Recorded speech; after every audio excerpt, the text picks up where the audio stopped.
Hi guys, good morning, Wednesday. O, ayan yung ating white car. Ayan ang ating white car.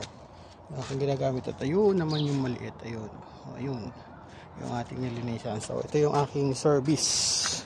Ito yung aking ginagamit. So guys, munting sharing lang tayo. Ayan, kapag nililinis natin yung labas ng sasakyan, kailangan lilinisin din natin yung ating loob ng sasakyan, syempre. Kasi syempre may mga alikabok to. Kailangan linisin din natin yung dashboard.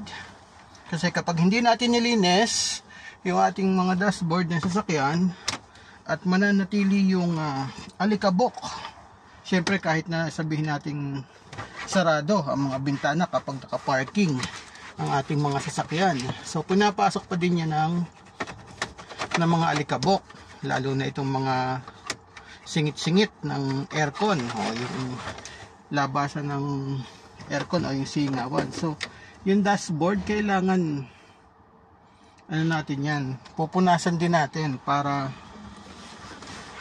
hindi manatili yung alikabok, di ba?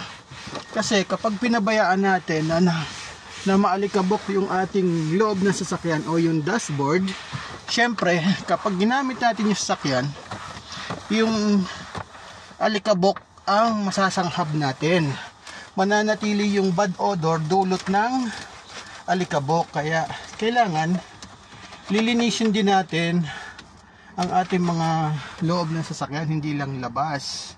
Hindi po pwedeng labas lang, kailangan yung ating mga dashboard, yung mga upuan, ayan, kailangan aanahan din natin, nilinisan natin para at least hindi manatili yung bad odor ng ating mga sasakyan.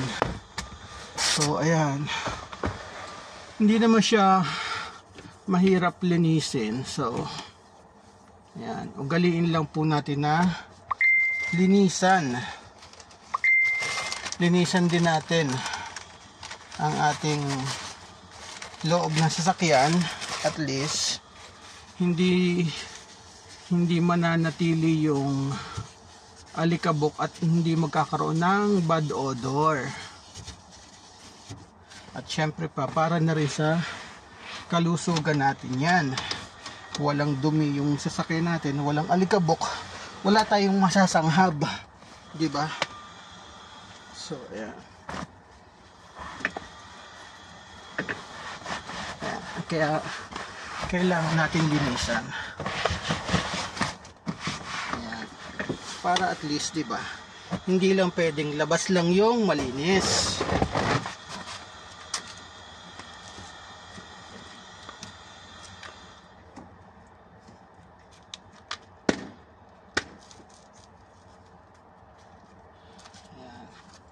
Kailangan malinis din ang loob, lalo na syempre yung alikabok ang iniiwasan natin dyan.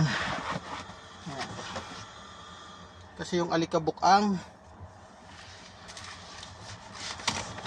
nakakapagbigay ng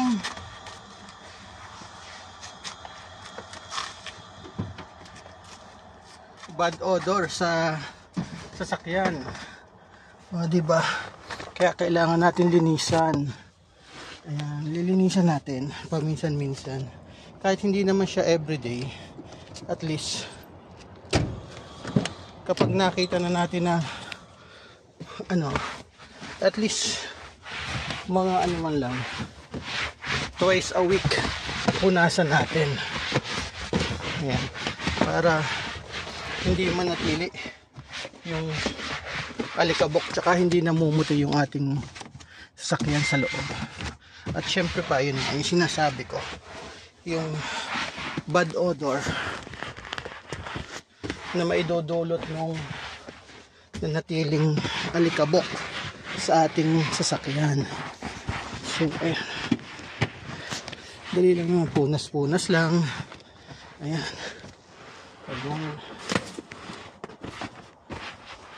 kailangan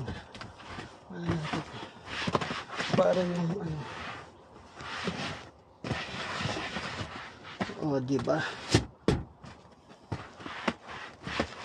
Punas.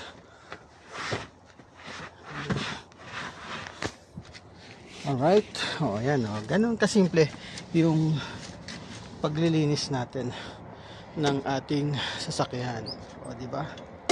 Alright. This is the only sharing for the day. Wednesday morning.